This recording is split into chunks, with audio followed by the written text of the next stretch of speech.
আমি বলেছি আমাকে ইলেকশনটা নমিনেশনটার জন্য ফাইট করতে হইতেছে আমার নেতা কর্মীদের জন্য।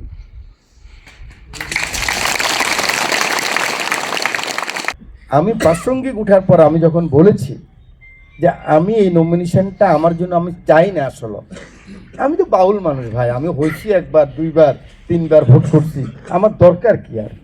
আমার বাকি জীবন মানুষের সাথে কাজ করব, পারলে উপকার করব, না পারলে করব না। এটা আমার ভিতরের মানুষের কথা, ভিতরের যে নিজান সে নিজানের ভাবনা কিন্তু এরকমই।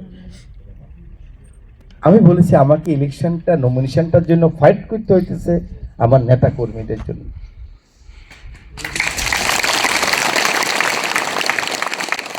আমার যেই ছেলেটার এখনো চাকরি হয় নাই, তার সাথে তার পুরো পরিবার জড়িত। 17 বছর এক একটা ছেলের বিরুদ্ধে 5টা 10টা মামলা হয়েছে, মার খেয়েছে, জেলে গেছে। ওদের বাপ মার কাছে ওরা কি কৈফিয়ত দিবে? আমি যখন এটা বলছি আমার ছেলেকে, আমার স্ত্রী ছিলেন, আমার স্ত্রী বুঝেন এটা, আবার উনি বলছেন হ্যাঁ আমি এটা বিশ্বাস করি, আমি এই জন্যই আপনার সাথে এভাবেই চলি। আমার ছেলে বলল এটা ইনজাস্টিস। উনি লয়ার মানুষ, এটা একটা পিতার কথা হতে পারে না, এটা তোমার রাজনীতির কথা হতে পারে। এবং সে খুব মনে কষ্ট পাইছে, আমি তাকে জড়াই ধরছি। সে বলছে না বাবা, তুমি তোমার রাজনীতি করো, আমরা তোমার রাজনীতিতে কোনোদিন অংশগ্রহণ করি নাই। আমি কি সেটাই তো কথা, তোমরা তো ফুলে ফুলে আসো, তোমরা তো কোনোদিন মাটিতে পা পড়ে নাই।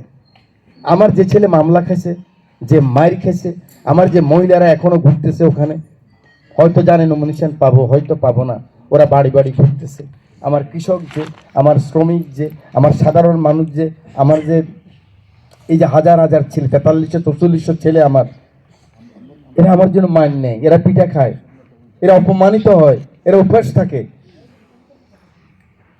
তুমি তো এটা, তখন আমি কথাকে কেটে নিয়ে গেছি। আপনারা আমার পরিবার, আমি সেজন্য বলছি এই কথাগুলি।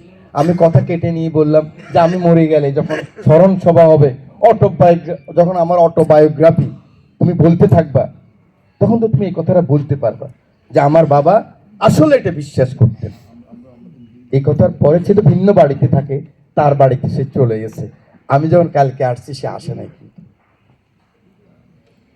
কথাটা এই কারণে বললাম যে আমি এটা বিশ্বাস করি, এবং তিনি আসেন নাই যে জন্য আমি কোনো মনে কষ্ট পাইনি। ওনার ইমোশন নিয়ে উনি আছে, আমি আমার ইমোশন নিয়ে আছি, আমি আমার আবেগ নিয়ে আছি, উনি ওনার আবেগ নিয়ে আছে।